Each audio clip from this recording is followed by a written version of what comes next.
derniers instants avant le grand pas. Miguel Ángel, 27 ans, est nerveux, un peu hésitant. Il est latino-américain, élevé dans la tradition catholique, mais aujourd'hui, il va se convertir.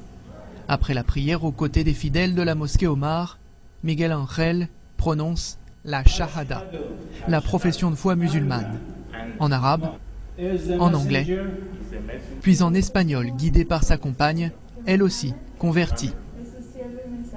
Pour Miguel, c'est un retour aux sources de la culture espagnole, marquée par l'influence des Maures.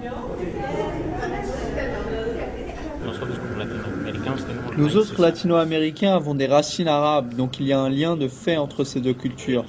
En tant que latino, je ne vais pas vers l'islam, je reviens à l'islam. Lisbeth, Chourouk de son nom musulman, est d'origine mexicaine. Lors des cours d'initiation à l'islam le dimanche à la mosquée, c'est elle qui traduit pour le groupe. Selon elle, l'islam a toutes les qualités du catholicisme, sans ses défauts. Il n'y a pas tout le dogme, tous les personnages et les images de la Bible. Il n'y a que l'amour de Dieu.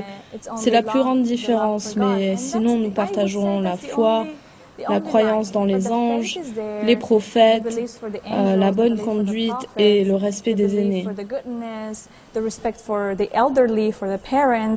Comme Miguel Ángel et Lisbeth, des milliers de latino-américains ont récemment épousé cette religion aux États-Unis.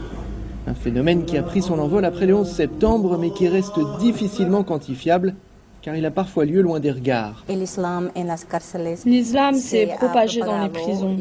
Ça a commencé par les Afro-Américains et s'est étendu aux Latinos. C'est quasiment impossible d'avoir des statistiques précises sur le nombre de Latinos qui se convertissent en prison.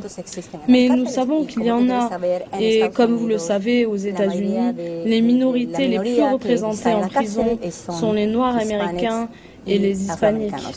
Selon cette association, les latinos convertis seraient entre 40 000 et 70 000 au total dans tout le pays.